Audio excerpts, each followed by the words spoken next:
নমস্কার। থ্রেডিং ও টুইজিং এর ডেমনস্ট্রেশন বিষয়ক এই সেশনে স্বাগত। বয়স যাই হোক না কেন, মুখের অনাবশ্যক চুল থাকলে খুবই খারাপ লাগে, তাই না? সমাজের সব শ্রেণীর মানুষই মুখের চুলে থ্রেডিং ও টুইজিং করিয়ে থাকেন। এগুলো করলে তারা আত্মবিশ্বাস ও ইতিবাচক ভাবমূর্তি করে তুলতে পারেন। প্রফেশনালরা চুল দূর করার যেসব টেকনিক ব্যবহার করেন সেগুলির মধ্যে সবচেয়ে পুরনো, সবচেয়ে কম ক্ষতিকর ও সবচেয়ে জনপ্রিয় হলো থ্রেডিং ও টুইজিং।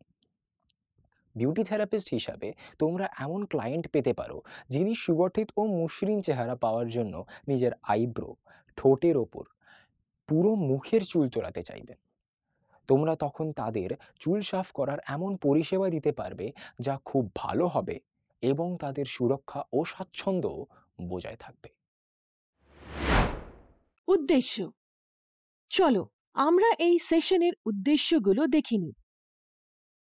এই সেশন শেষ হলে তোমরা ক্লায়েন্টকে থ্রেডিং ও টুইজিং এর জন্য প্রিপেয়ার করতে পারবে।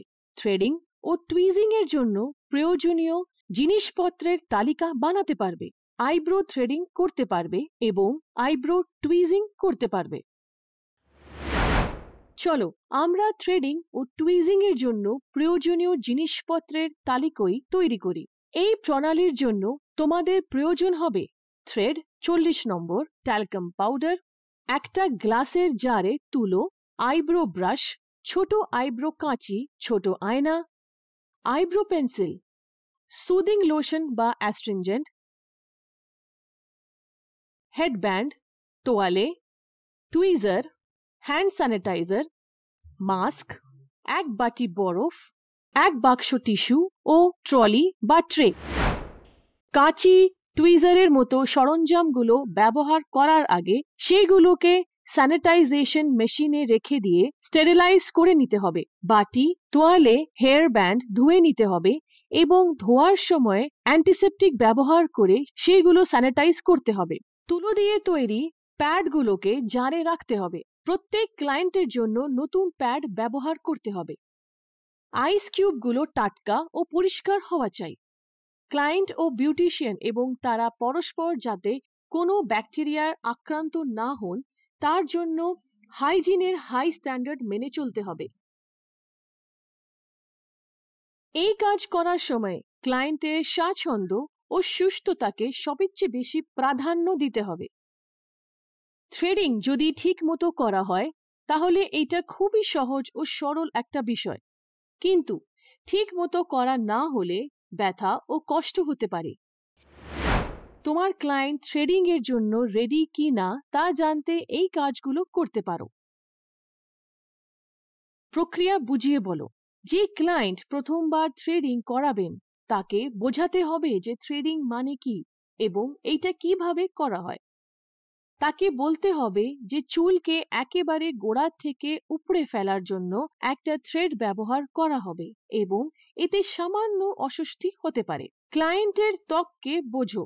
থ্রেডিং করার আগে ক্লায়েন্টের ত্বককে দেখে বুঝতে হবে তা ভালো আছে কিনা এবং দেখতে হবে তার চোখের চারপাশে যেন না থাকে কোনো কাটা দাগ ও খোলা ঘা, চোখের সমস্যা ও জ্বলাপোড়া। তাকে ভালো করে বোঝাতে হবে যে এই সব থাকলে থ্রেডিং না করানোই ভালো, করালে খুব কষ্ট হবে। তাকে অনুরোধ করতে হবে যে এইসব সমস্যা মিটে গেলে তিনি যেন আসেন। এর পরেও ক্লায়েন্ট থ্রেডিং করতে বললে একদম করবে না। ক্লায়েন্টের সমস্ত বিবরণ রেকর্ড কার্ডে অবশ্যই রেকর্ড করে থাকতে হবে। এরপরে ক্লায়েন্টকে বেশ আলো থাকা জায়গায় একটা রিক্লাইনিং চেয়ারে আরাম করে বসতে দেবে। প্রয়োজনীয় সমস্ত জিনিস যেন ট্রেতে সাজানো থাকে তা দেখে নেবে। ক্লায়েন্টের সাথে কথা বলে নিশ্চিত হয়ে নেবে যে ক্লায়েন্ট যে শেপের আইব্রো চাইছেন তা বোঝাতে পেরেছেন এবং তুমিও বুঝতে পেরেছ। চলো এবার আইব্রো থ্রেডিং করা যাক।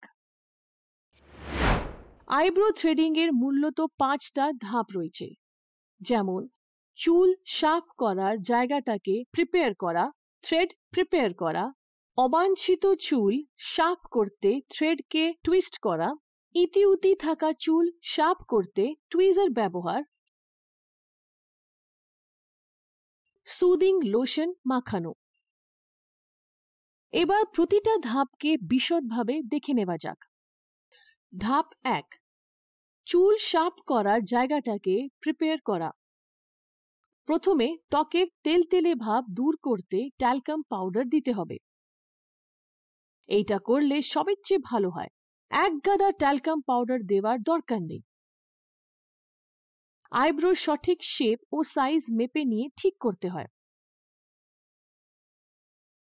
ধাপ 2, থ্রেড প্রিপেয়ার করা। কটন থ্রেড নিতে হবে, সেটা যেন প্রায় 2 ফুট লম্বা ও 0.3 থেকে 0.5 মিলিমিটার চওড়া হয়। সাবধান, প্রত্যেক ক্লায়েন্টের জন্য আলাদা আলাদা থ্রেড চাই, তা না হলে সংক্রমণ ছড়ানোর আশঙ্কা বাড়বে। একটা থ্রেডকে এক হাত সমান ছিঁড়ে নিয়ে তার একটা দিক নিজের ডান হাত দিয়ে ধরবে, আরেকটা দিক নিজের দাঁত দিয়ে চেপে ধরবে। থ্রেডকে নিজের হাতের চারপাশে জড়িয়ে নেবে এবং এখানে দেখানোর মতো করে ফাঁসের প্রান্তটাকে প্রায় 10 পাক টুইস্ট করবে। ফাঁসকে আগু পিছু করার জন্য নিজের বুড়ো আঙ্গুল ও তর্জনী ব্যবহার করবে। ফাঁসের মাঝের অংশকে টুইস্ট করবে। এইটা করার কারণ অবাঞ্ছিত চুল শার্প করার সময় যাতে ভালো মতো এদিক ওদিক করার জন্য অনেকটা থ্রেড পাওয়া যেতে পারে। ধাপ 3, অবাঞ্ছিত চুল শার্প করতে থ্রেডকে টুইস্ট করা। থ্রেডিং শুরু করতে ক্লায়েন্টকে আইব্রো টান টান করতে বলবে। টুইস্ট করা থ্রেডের উপরের অংশটাকে অবাঞ্ছিত চুলের নিচে রাখবে যাতে চুলগুলো থ্রেডের উপর ঝুলে থাকে। সাবধান, থ্রেডিং করার সময় কাঁচির মতো ধারালো সরঞ্জাম সঙ্গে রাখবে না, তা ক্লায়েন্টের গায়ে লেগে যেতে পারে, তোমারও বদনাম হতে পারে। থ্রেডের টুইস্টকে উপরের দিকে নিয়ে যেতে থাকবে। এভাবে অবাঞ্ছিত চুলের উপর চাপ এবং সেইগুলোকে উপড়ে ফেলা যাবে। মাঝে মাঝে থামবে এটা দেখার জন্য যে আইব্রোর সঠিক শেপ আসছে কিনা। উপরের আঙ্গুলকে ছড়িয়ে দিয়ে টুইস্ট করা থ্রেডকে নিচের আঙ্গুলের দিকে নিয়ে আসবে এবং উপড়ে ফেলা চুলগুলোকে ফেলতে থাকবে এবং এই ধাপগুলোই অন্য আইব্রোর উপর করতে হবে। ধাপ 4, ইতি উতি থাকা চুল শার্প করতে টুইজার ব্যবহার। থ্রেডিং করার পর দেখে নাও এদিক ওদিক চুল আছে কি না, সেগুলো শার্প করতে টুইজার ব্যবহার করতে পারো। বাঁকানো আগা থাকা টুইজার নিয়ে চুল গজানোর দিকে করে চুল তুলবে। এটা করলে সবচেয়ে ভালো হয়। বেশি টুইজিং না হওয়ার জন্য একটা একটা করে চুল তুলবে। আইব্রো ব্রাশ দিয়ে আইব্রো ঝেড়ে পুছে দেবে। প্রয়োজন হলে টুইজার দিয়ে ইতি উতি থাকা চুল শার্প করবে।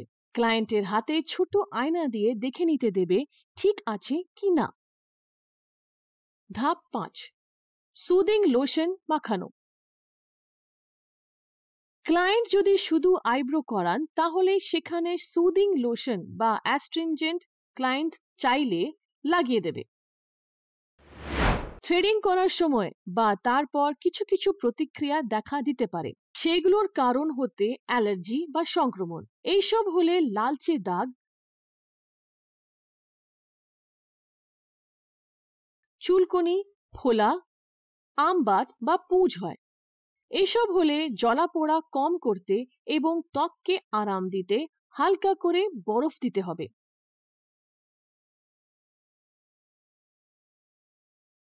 থ্রেডিং হওয়ার পর ক্লায়েন্টকে আফটার কেয়ারের পরামর্শ দেবে, যেমন রোদ এড়িয়ে চলা, থ্রেডিং করা জায়গায় সুদিং প্রোডাক্ট লাগানো, ওই জায়গাটা না ছোঁয়া বা চুলকানো। থ্রেডিং করার পর অন্তত 24 ঘন্টা আইব্রোতে যেন স্ক্রাব বা পিলের মতো কোনো এক্সফ্লয়েটিং প্রোডাক্ট ব্যবহার না করা। এখানেই আমাদের এই সেশন শেষ হলো। এটা শেষ করার আগে দেখে নিই কি কি জরুরি কথা শিখলাম। থ্রেডিং ও টুইজিং শুরু করার আগে ক্লায়েন্টকে তৈরি করে নিতে হবে। দেখে নিতে হবে হাতের কাছে প্রয়োজনীয় জিনিসপত্র ও সরঞ্জাম স্টেরিলাইজড হয়ে আছে কিনা। চুল সাফ করার জায়গাটিকে প্রিপেয়ার করতে হবে। এই কাজের জন্য থ্রেড প্রিপেয়ার করতে হবে। অবাঞ্ছিত চুল দূর করতে থ্রেডকে টুইস্ট করতে হবে। ইতিউতি থাকা চুল সাফ করতে টুইজার ব্যবহার করতে হবে। সুদিং লোশন দিতে হবে এবং সবশেষে ক্লায়েন্টকে আফটার কেয়ার অ্যাডভাইসও দিতে হবে। অভিনন্দন, তোমরা থ্রেডিং ও টুইজিং এর কৌশল রপ্ত করে ফেলেছো। প্র্যাকটিস করতে থাকলে তোমরা সব সময় নিখুঁতভাবে প্রশেপ করতে পারবে। এটা দেখার জন্য ধন্যবাদ। তোমাদের সঙ্গে দেখা হচ্ছে পরের সেশনে।